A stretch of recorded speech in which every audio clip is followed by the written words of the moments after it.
Hello and welcome to Inside Europe, the weekly current affairs podcast and radio programme from DW, Germany's international broadcaster. I'm Kate Laycock in Bonn. This week, in anticipation of the EU's push for digital sovereignty, an Inside Europe special taking an irreverent look at our collective tech conundrums and the possibilities for escape. I think that we will look back on this moment and go, this was the moment in which entrepreneurs, national security hawks, and digital rights advocates all started to coalesce around the idea that if one country does this, the whole world changes. Stay logged in. We think we might just know how to hack this thing. That's here on Inside Europe.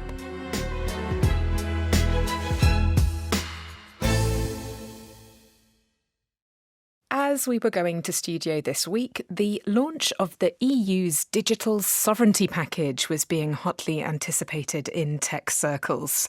By the time you listen to this programme, it will probably already have been published. As the name suggests, the idea of digital sovereignty is all about asserting domestic control over Europe's tech infrastructure, from semiconductors right through to artificial intelligence. At present, the EU relies on non-EU countries for over 80% of key digital products, services, infrastructure and intellectual property, and the vast majority of that is US-American. And that's becoming a problem. Remember that semicircle of US tech barons flanking Donald Trump at his second inauguration? Well, that moment was seen by many in Brussels as something of a wake-up call. Increasingly, dependence on American tech is no longer considered just an expensive way of organising the economy. It's regarded as a potential security risk embedded deep within the fabric of European civilian and military structures. Here's EU Chief Ursula von der Leyen during her 2025 State of the Union address. Europe is in a fight for a continent that is whole and at peace, for a free and independent Europe, a fight for our values and our democracies, a fight for our liberty and our ability to determine our destiny for ourselves. Make no mistake, this is a fight for our future. This must be Europe's independence moment. I believe this is our Union's mission, to be able to take care of our own defence and security, to take control over the technologies and energies that will fuel our own economies, to decide what kind of society and democracy we want to live in. So, with Trump as the great disruptor in chief, is a new era of digital utopian possibility about to open up? I'm a science fiction writer, and so I have a lot of views about what a utopia is. To be utopian is not to say things will never go wrong, right? To be utopian is to say when things go wrong, we'll fix them, right? You are not an optimist if you say nothing can go wrong. You are a danger to yourself and others, right? That's the thinking that's like, well, the Titanic is unsinkable. Why would we put lifeboats on it, right? And so a utopian internet is not one in which we solve all the problems.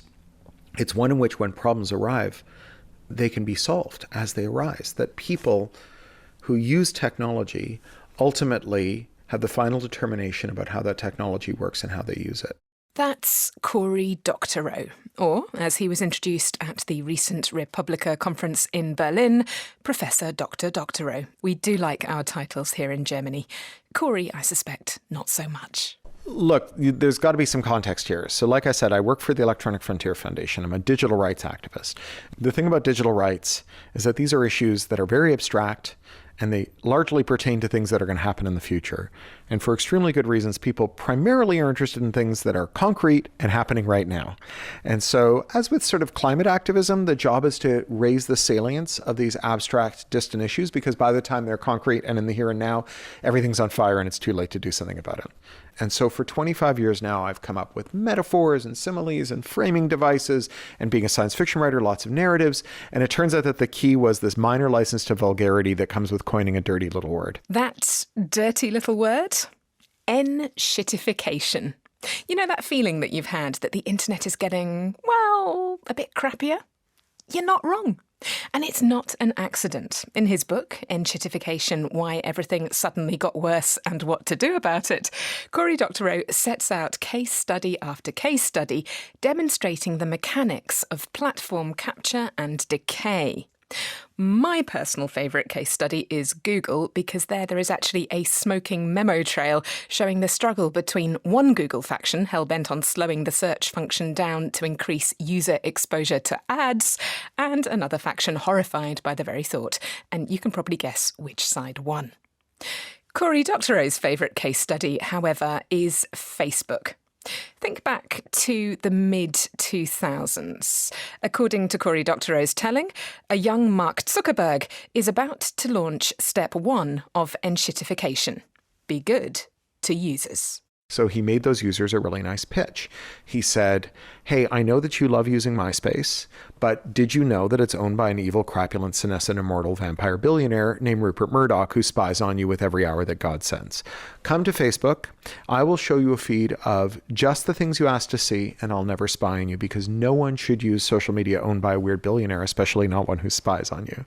So we piled in and we got locked in as well. And we got locked in by something economists call the collective action problem, which is just a fancy way of saying you love your friends, but they're a pain in the ass, and you can't agree on where you're going to go for a drink on Friday or what board game you're going to play. How are you going to agree when it's time to leave Facebook? With users locked in, the next phase can commence. Be good to business customers.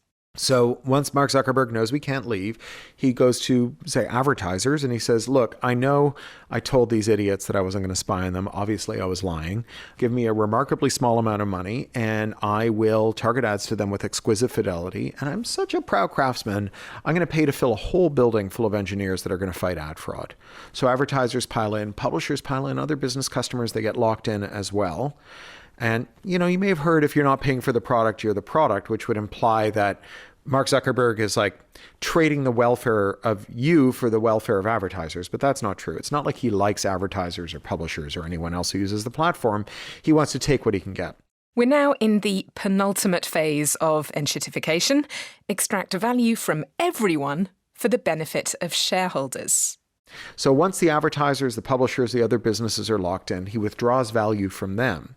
So just, again, to use advertising as one example of a business customer here, ad prices go way up, ad targeting fidelity goes way down, and the explosion of ad fraud beggars belief.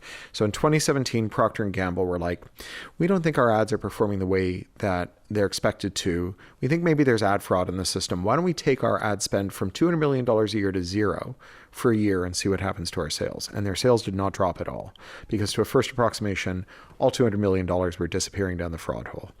And so you see publishers having to post longer and longer excerpts, right? Eventually it has to be the whole article before it'll be shown to anyone. Then they punish you if you put a link back to your own website, and they're like, maybe it's a malicious link. So now you're just like a commodity back-end supplier to Facebook, and the only monetization path is that crooked advertising system.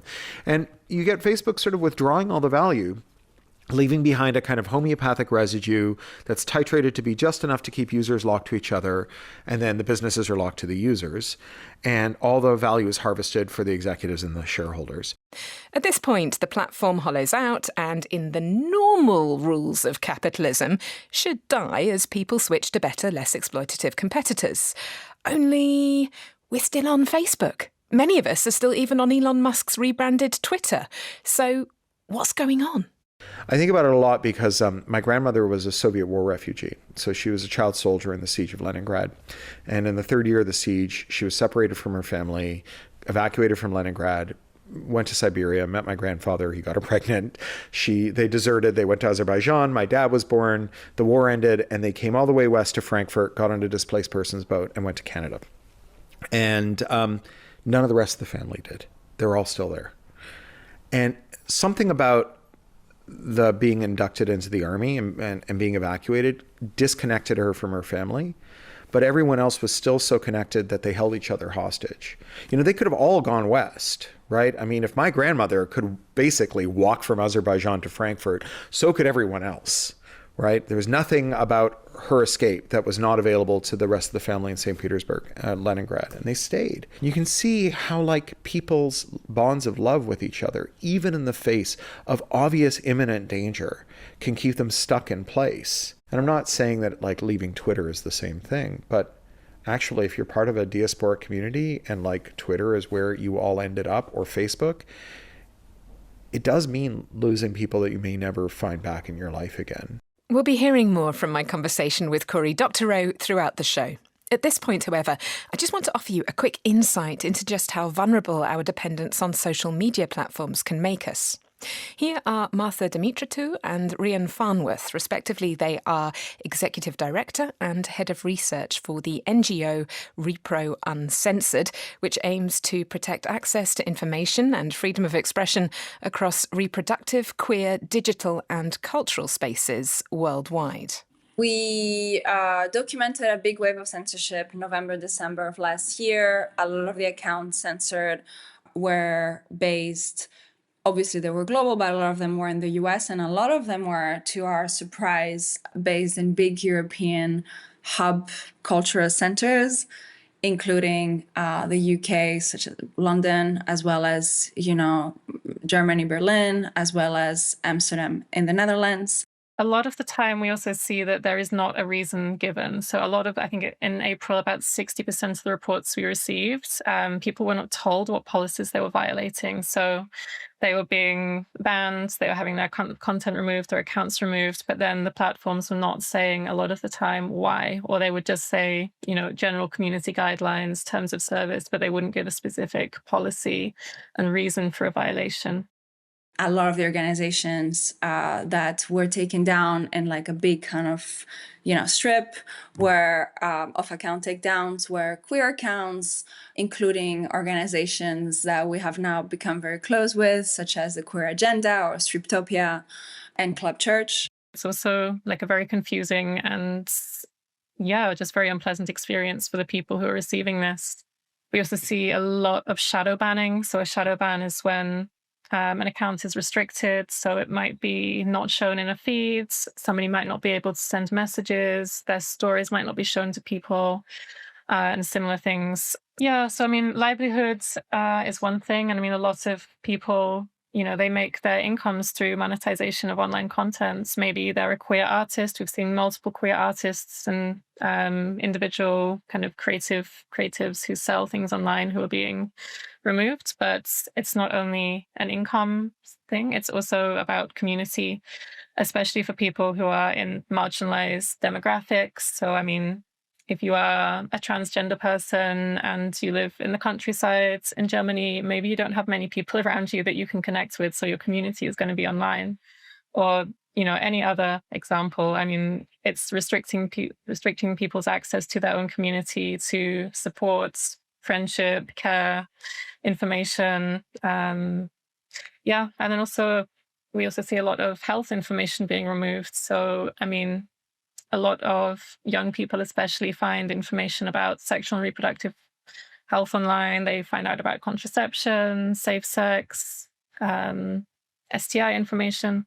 And we also see this being removed, or, access to abortion information. This is also often targeted and removed. So there's multiple things that are happening to people who need access to community, information, money. Martha Dimitritou and Rhian Farnworth, as recorded by our producer, Laura Kabelka there. Together with a broad coalition of Dutch queer organisations and COC Netherlands, Repro Uncensored has sent a formal legal demand to Meta. When we approached Meta for comment, a spokesperson said, "Every organisation and individual on our platforms is subject to the same set of rules, and any claims of enforcement based on a group affiliation or advocacy are baseless. We also give people the opportunity to appeal decisions if they think we've got it wrong." We should also note that some of the accounts mentioned have subsequently been restored. Legal action is one recourse when things go wrong. But what if there were an easier way? What if you could leave a platform that ceased to work for you and take all your friends and connections with you? Well, it turns out that is perfectly possible. Technically, at least. Just a few years ago, these two teenagers built a thing called OG app.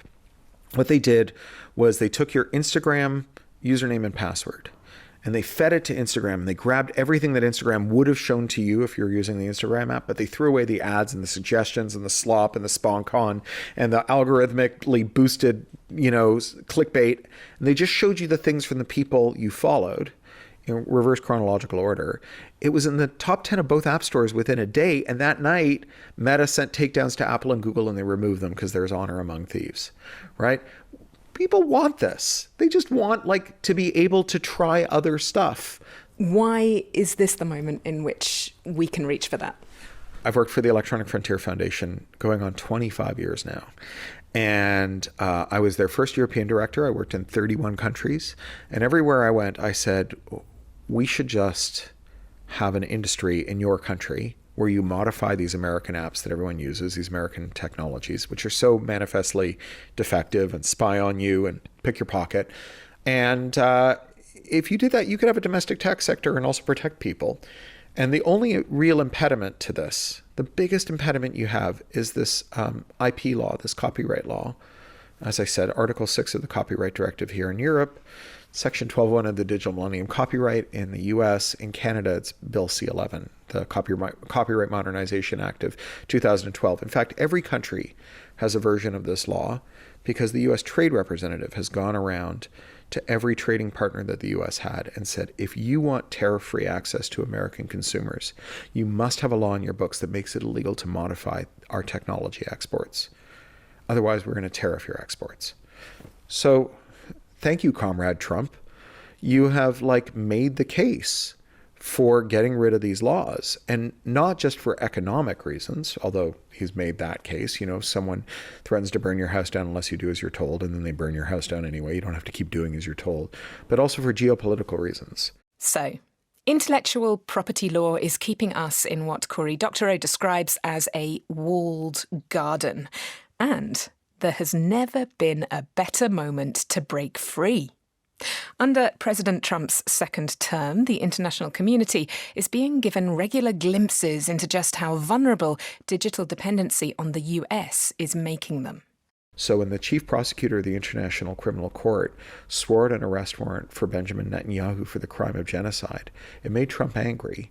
And then Microsoft took away that guy's internet. He lost his email and his email archives and his working files and his calendar and his address book, and also his ability to log into everything else because it was all tied to his Outlook account. And then when a high court justice in Brazil sentenced Jair Bolsonaro, who's the former dictator, Trump ally who tried to steal the election after he lost his staged a coup, Trump did it again. And so he doesn't have to put tanks in Greenland to steal Greenland. He can just shut down Denmark. He can turn off agencies and ministries. Okay, so take me to a speculative near future where the EU has said, right, we are going to either repeal Article 6 or we're going to find a workaround. Yeah. What does that look like on day one? So day one, we say, all right, we have this new Digital Fairness Act that's underway. We're going to declare that you have an absolute defense against all claims if you reverse engineer and modify things without violating privacy, labor, and consumer rights. So it's not a free-for-all, right? It's still regulated. We don't want move fast and break things. We want move fast and break their things, not our things. And now you get capital formation. So people are like, I'm going to raise money for a Facebook app that isn't run by Meta, that shows you the things your friends want, but also shows you what's going on Blue Sky in your account, and also shows you what's on LinkedIn, but hides all the ads and all the slop. And we're going to sell it. Sell it for €3, €5 a month, and we'll sell it to everyone. We don't care if it's legal where you live. It's legal where we live, so you can buy it in America. A grateful nation will buy these. Like all the best Americans, I'm Canadian. And in Canada, we sell reasonably priced pharmaceuticals to Americans over the American mail. So if Americans can figure out how to use their own postal service to buy our pharmaceuticals, they can figure out how to use the internet to buy software from Europeans, right? And this becomes a project that is something like the project to make the mRNA vaccine, where internationally, all over the world, there is a race on to, as quickly as possible, not just build alternatives to American software, but build the tools to get away from American software and into things that are open, auditable, and transparent. Time to boot up the Eurostack. We will be presenting you with a couple of concrete examples shortly. That's still in the company of Cory Doctorow. This is an Inside Europe digital special with me, Kate Laycock, in Bonn.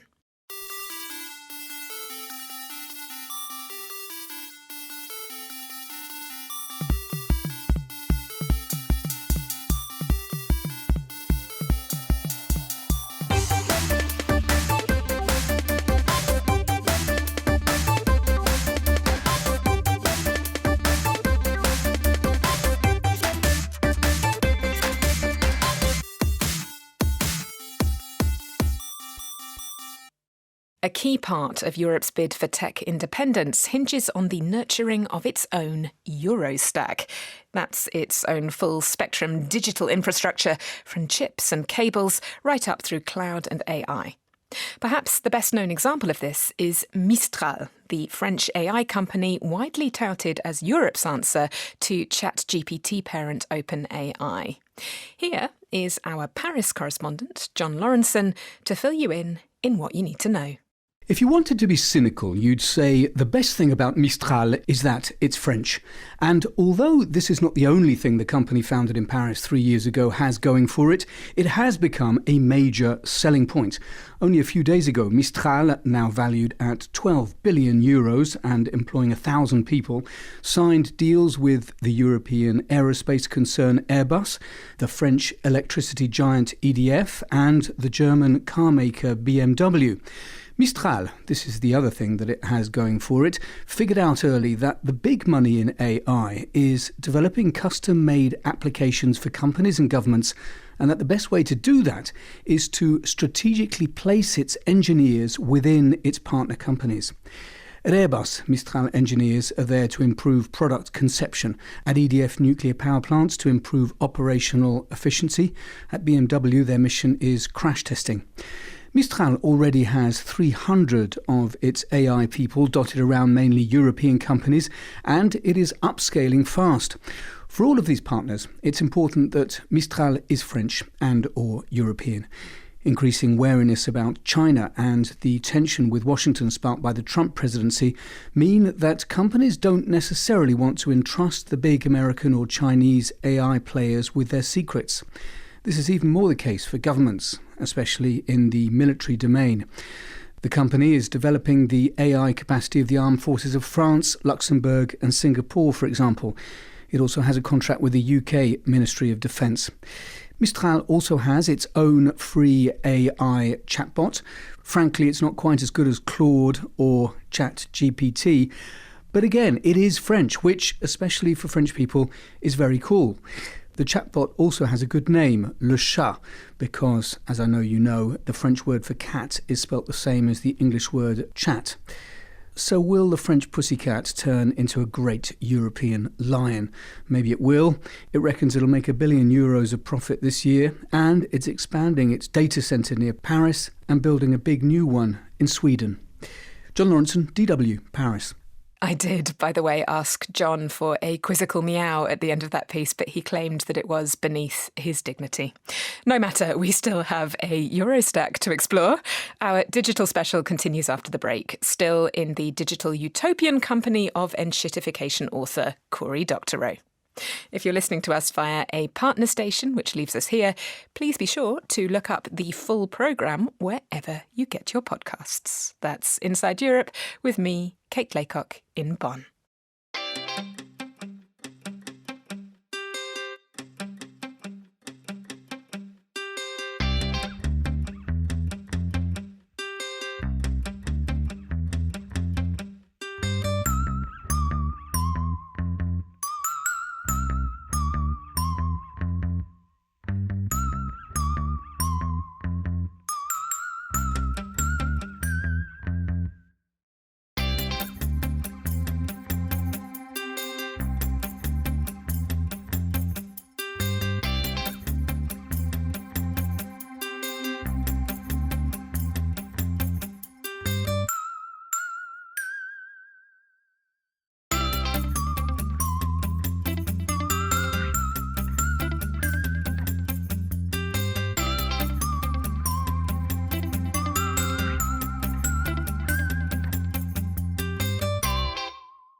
Welcome back to Inside Europe, the weekly current affairs podcast and radio programme from DW, Germany's international broadcaster.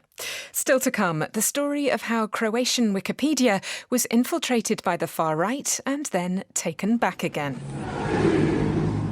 In fact, the so-called Independent State of Croatia, or NDH, has become a cause célèbre for a certain kind of Croat nationalist, and these far-right activists saw Croatian Wikipedia as an ideal tool for pushing their revisionist disinformation into the public domain. Plus, how to survive in a world of techno-feudalism. What I think we're living through now, and Yanis Varoufakis talks about this in his book Techno-Feudalism, is a revival of rents over profits. First, though, you've already met French AI company Mistral, but may I introduce you to Lumi, the Finnish supercomputer? Lars Bavanga's been to Finland to check it out for us. I will open the doors and you can see the cooling equipment. There are the blue and... I'm being shown around the inside of Lumi, one of Europe's most powerful supercomputers in the town of Kajaani, northern Finland. This is one of the 17 so-called AI factories that the EU has assigned to create alternative AI models to those of the US and China. Lumi is hosted by the IT Centre for Science, CSC, and operated together with a consortium of 11 European countries. My name is Emmanuel Horry. I'm a development manager at CSC.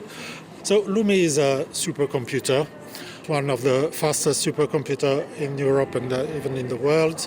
And Lumi is as powerful as 1.5 million regular laptops. How important is it for Europe to develop an AI strategy separate from the US and China? Yeah, actually it is very important to be independent, especially in the fields of AI. So this is one of the main reasons why the AI factories have been set in Europe, that we provide our own tools to our own companies and in the industry. European leaders argue that rapidly shifting geopolitical realities make it more pressing for Europe to become independent from US or Chinese AI systems and software. The aim is not to generate more fake cat videos or internet memes, but to support science, climate research, education and public services. Here's European Commission President Ursula von der Leyen at last year's AI summit in Paris. We want Europe to be one of the leading AI continents. And this means embracing a way of life where AI is everywhere. Europe has some of the world's fastest public supercomputers. We're now putting them at the service of our best startups and our best scientists so they can forge the AI we need. They can test their model, they can train their model on our supercomputers. You can take earplugs there. But there's another reason why places like northern Finland are attractive for Europe's AI efforts. This kind of computing is enormously power-hungry and creates a lot of heat. Here in Kajaani, there is ample green energy and it's freezing cold in winter. Juha Anonen is the Director for Data Center Infrastructure at CSC. We are using hydropower, and the heat we produce and the infrastructure for the cooling of the data center is connected to the district heating network here in Kajaani, provided by the local energy company.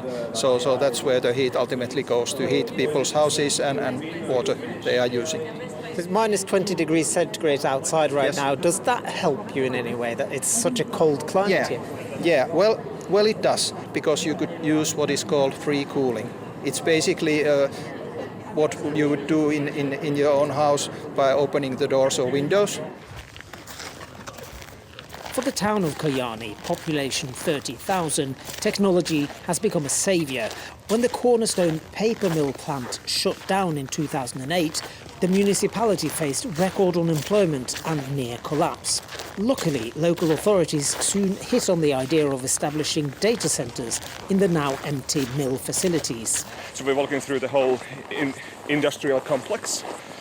You can see like the old history here. Had the paper machines here. Johannes Aalto works for the regional council here in Kajaani. So I've heard that this area now employs more people than were working here at the time of the paper mill. Exactly, that they used to, with the paper mill, it was about 500 people, and now all these 30 companies that are here, they employ over 700 people.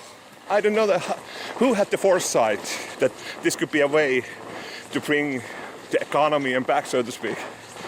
And we're kind of like in the forefront of the whole data center industry development. Behind the fence, there is our next national supercomputer called Roihu.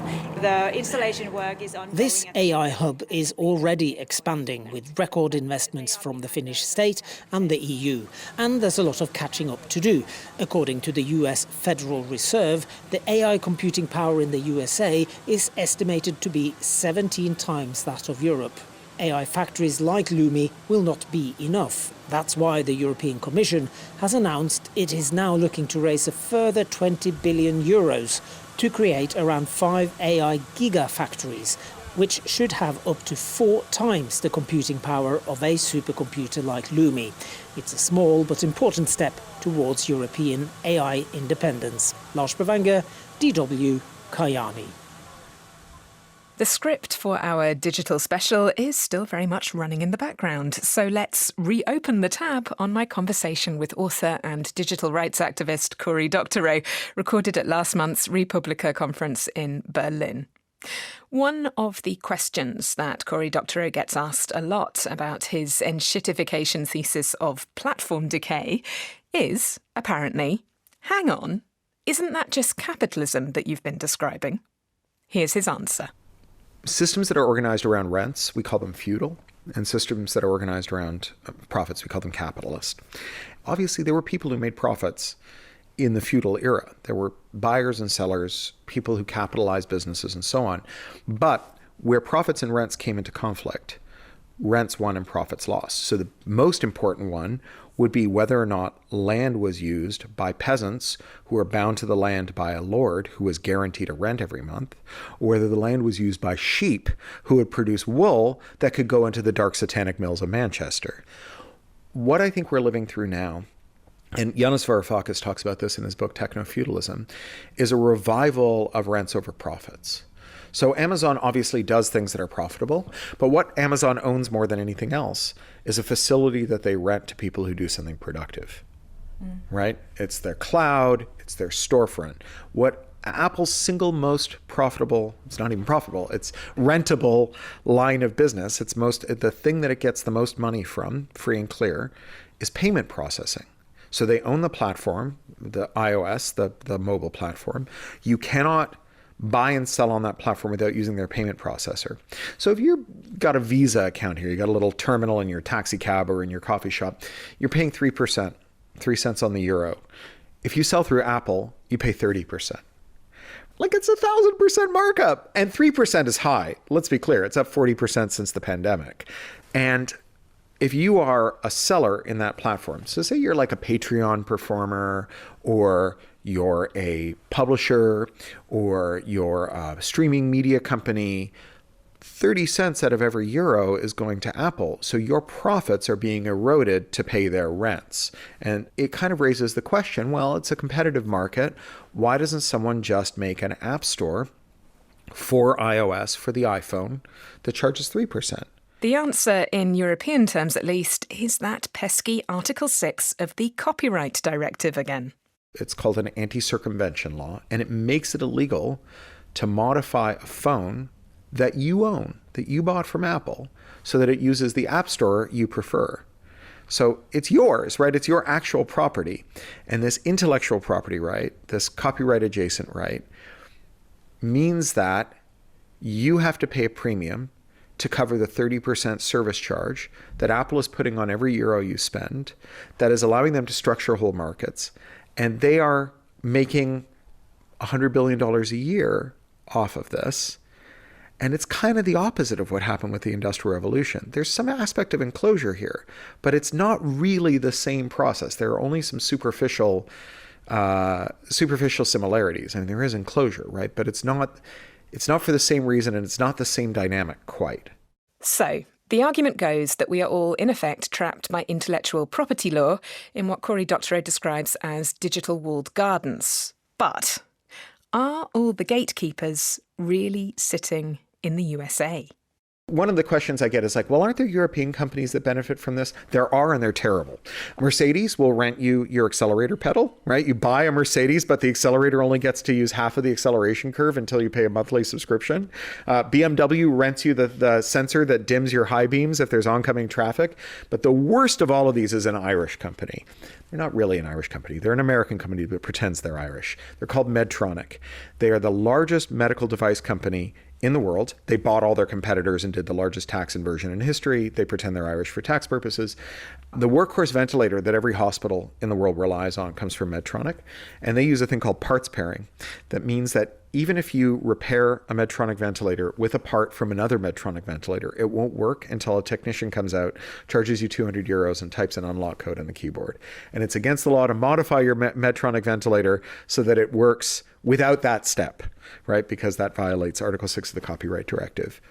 So this is bad under normal circumstances, but under very bad circumstances like a pandemic lockdown where we need every ventilator we can get and no Medtronic technicians can come to your hospital, this is really bad.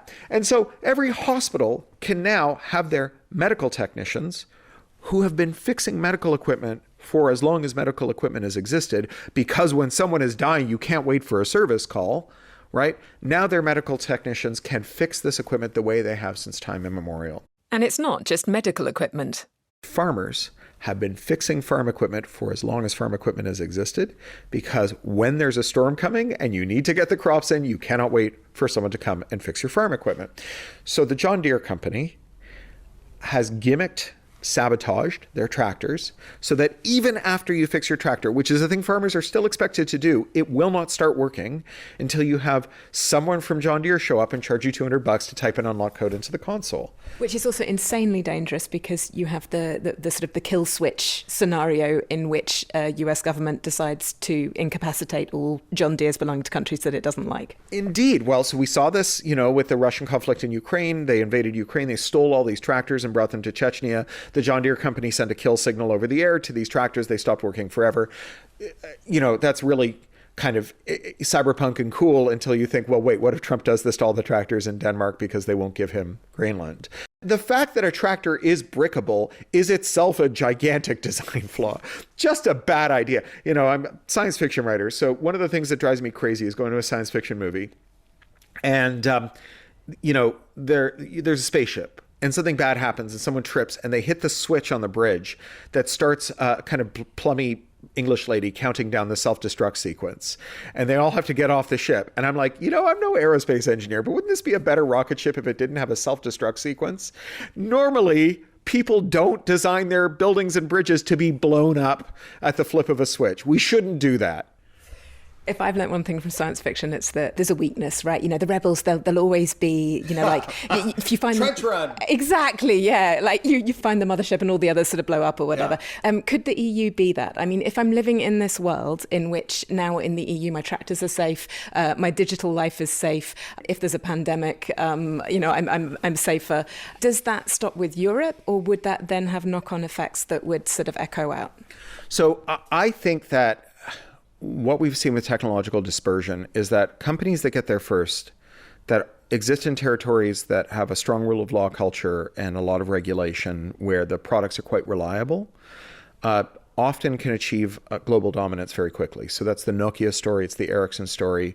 For Canadians like me, it's the BlackBerry story. And we might not get another Nokia, right? But we probably don't need another Nokia. It's very expensive and difficult to make hardware. Rather than being Nokia, what would be really cool is to let Apple make the phones and bear the risk. And then we cream off all the revenue by jailbreaking them and making app stores in Europe that are guaranteed not to violate your privacy or your labor rights or what have you. And I think the world would be very happy to use those app stores, or better yet, just an app store kit. But I don't think Europe has a monopoly on rule of law and so on. I think that we could easily see that coming out of Canada. I think we could see it coming out of other territories around the world. So Europe could lose that race, right? They could merely get the consumer benefit of not paying 30%, instead paying 3%, but they wouldn't get the industrial policy of turning America's trillions into their billions. They wouldn't get to consume like the hoarded wealth of American tech companies as fuel for a single-use rocket that launches their tech sector into a stable orbit for a generation, right? They would be takers and not makers of technology, which, frankly, like Europe has taken a lot from the world. Right? If it turns out to be someone in the global south, if it turns out to be India, certainly they have a few electrical engineers and software developers in India. Fine, so be it. So are you basically telling me that there is a jail-breaking race on now? I think that we will look back on this moment and go, this was the moment in which entrepreneurs, national security hawks, and digital rights advocates all started to coalesce around the idea that if one country does this, the whole world changes. And which country it is up to us. Cory Doctorow, I'm going to leave it there. Thank you very much. Oh, it's my pleasure. It's lovely to meet you. Thank you. I think that I may have to apologise to Cory Doctorow in advance for this one, but here goes.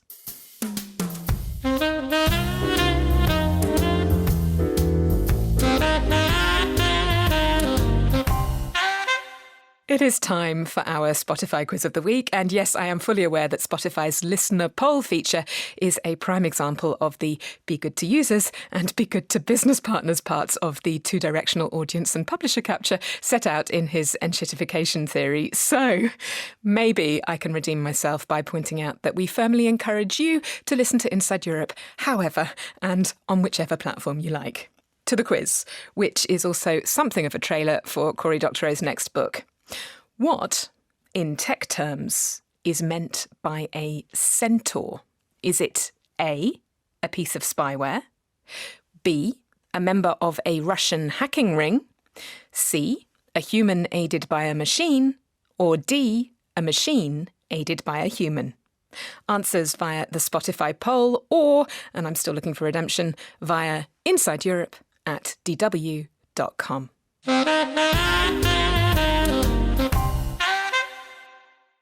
I'm Kate Laycock in Germany. You're listening to Inside Europe.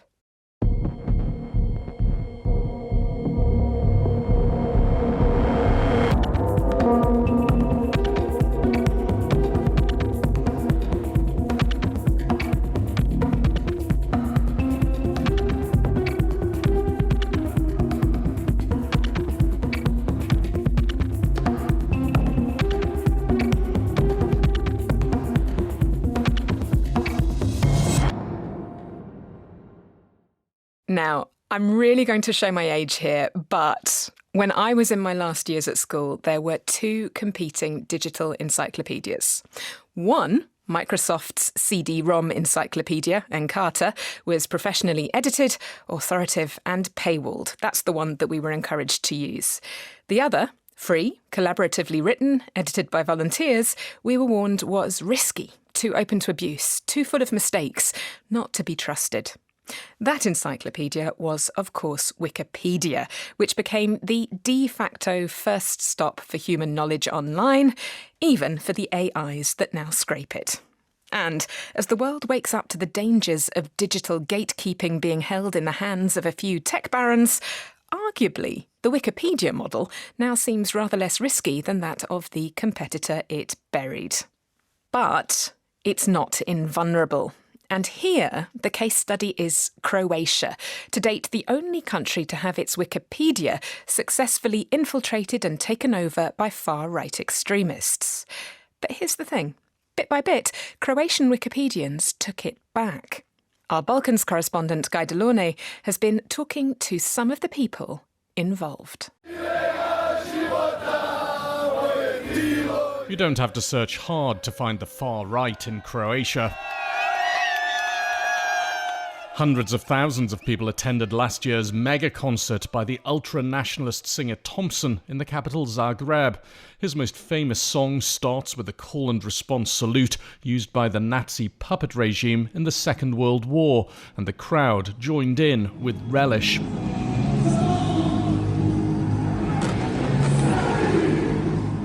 In fact, the so-called independent state of Croatia, or NDH, has become a cause célèbre for a certain kind of Croat nationalist.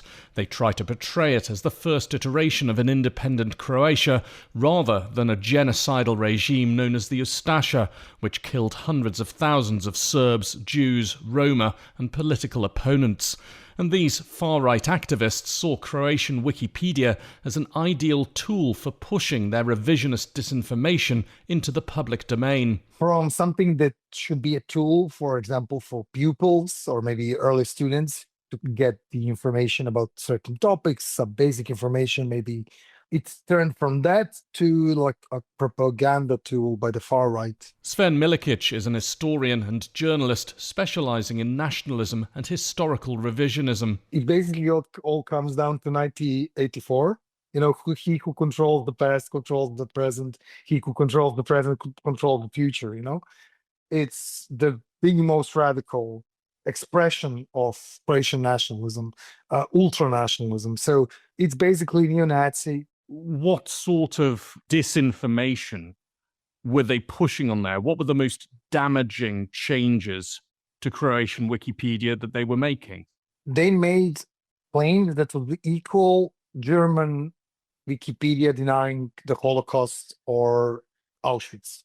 Basically, they had a number of entries concerning the fascist World War II Ustasha movement, which committed the Holocaust, genocide against Serbs and Roma, basically denying the crimes beyond any comprehension. It's even not historical revisionism as such. It's even worse. It's negationism. So basically, they're denying the facts. It was basically an alternative history. When it comes to Wikipedia, Croatia is a peculiar case. Last year, the country celebrated the 30th anniversary of victory in what's known there as the Homeland War.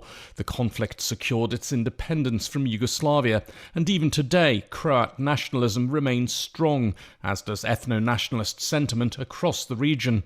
That's led to multiple editions of Wikipedia covering an area that speaks essentially the same language. Serbo-Croatian is a pluricentric language, but the region has 4 adjacent Wikipedia editions. They have Serbo-Croatian, Serbian, Croatian, and Bosnian. Zareen Karazian is a disinformation specialist at the University of Washington. She co-authored a paper dealing with the far-right capture of Croatian Wikipedia. The projects were not necessarily as diverse, nationally diverse, culturally diverse as some other Wikipedia language editions. The historical context of what's going on in the Balkans and what has been going on is also really relevant and made Croatian Wikipedia kind of both valuable to capture and also also vulnerable. How damaging is it when a language edition like Croatian Wikipedia gets captured by an extreme group who are pushing their own agenda? The content quality of the project declines. It becomes really unreliable on certain topics, especially. On those historically contested, politically contested topics. So then what happens is that people don't trust it as much. And so it affects the legitimacy of the project. And people don't think it's reliable. And people might even not think Wikipedia as a whole is reliable because of these issues with the Croatian, with a specific language edition. But there's more than one kind of keyboard warrior. When people realised what was happening to Croatian Wikipedia, they fought back, and naturally, this battle took place online. So I just started this Facebook page, and after a few days it has few thousand followers. Lovro Karnic is a journalist, activist, and former contributor to Croatian Wikipedia. He started his fight against the far-right capture back in 2013. I think after 10 days of this Facebook page, the front page of the main Croatian daily newspaper, Jutarnji List, had this news like fascist Croatian Wikipedia or something like that. So after I think 1 month, Minister of Education publicly said that Croatian students should not use Croatian Wikipedia and so on. So I started it on that way, on media way. So you were doing that in 2013, but the far-right control of Croatian Wikipedia continued, didn't it? Because they didn't want to hand out Croatian Wikipedia so easily. The problem was that the main body of Wikipedia didn't have any solution. In other words, the tale of Croatian Wikipedia stands as a warning of what can happen when ideals about self-governing platforms meet the cold, hard reality of a motivated group of ill-intentioned activists. The people who fought back found they had limited support from the Wikimedia Foundation. That's the charitable organisation that oversees all the Wikipedia language editions. Željko Blace goes by the name Z.Blace on wiki projects. Wikimedia Foundation doesn't have capacity to govern at the scale that it's needed to manage so many projects. So dislocating it from single power position of like San Francisco based offices to having affiliates that are much stronger elsewhere in the world would help. Until resources get rebalanced, things will not easily change. What do you think the state of Croatian Wikipedia is now? Content is getting a little bit fixed, but it's not developing at the speed of other Wikipedias. There is also no effective support. Like there are few users who push for Catholic conservative values, and they do their best to suppress work of others by pointing to any technical problem just to slow down the work and progress of these people. So the recovery of Croatian Wikipedia from extremist editors might be a cause for celebration, but it's far from the end of the story. Guy Delaunay, DW, Ljubljana. I'm going to end our digital special on a utopian note, thanks to Cory Doctorow's 2026 Republica address. Hope is not happiness. It's not optimism. It's the belief that if we can see a way to make things better right now, that we will ascend a gradient towards a still better world. And as we achieve those higher vantage points, new terrain will be revealed to us, terrain we could not see from further down the slope. And that new terrain will reveal new paths to carry us further uphill towards a better world. And in this stepwise fashion, we can find our way to a better future. This is not optimism. This isn't something that will just happen because of the iron laws of economics, because of the great forces of history. If this happens, it will be because we make it happen. Coalitions are where change comes from, and change is upon us. The old order has ruptured, and a new world is being born. And after 25 years, I'm filled with more hope than I have ever felt for this mission. And I hope that I've left you with some hope of your own as well. Thank you. Thank you very much. My acknowledgements list is unusually long for this programme. My thanks, of course, go to Cory Doctorow, also to Judith Plötz from his German publisher Aufbau Verlag, and to the organisers and staff of Berlin's Republica conference, as well as to Andrea Wenzler of the Nextdoor Koolhaus venue. My personal gratitude also goes to Nathan Matthias for conversations which fed into the preparing of this episode, as well as to our producer, Laura Kabelka, also to Emma Meyer for her additional assistance. Our sound engineer was the unflappable Gianluca Wald. If you'd like to share your thoughts or comments about the ideas that we explored in this episode, then our mail address is insideeurope@dw.com. Inside Europe comes to you from DW in Bonn.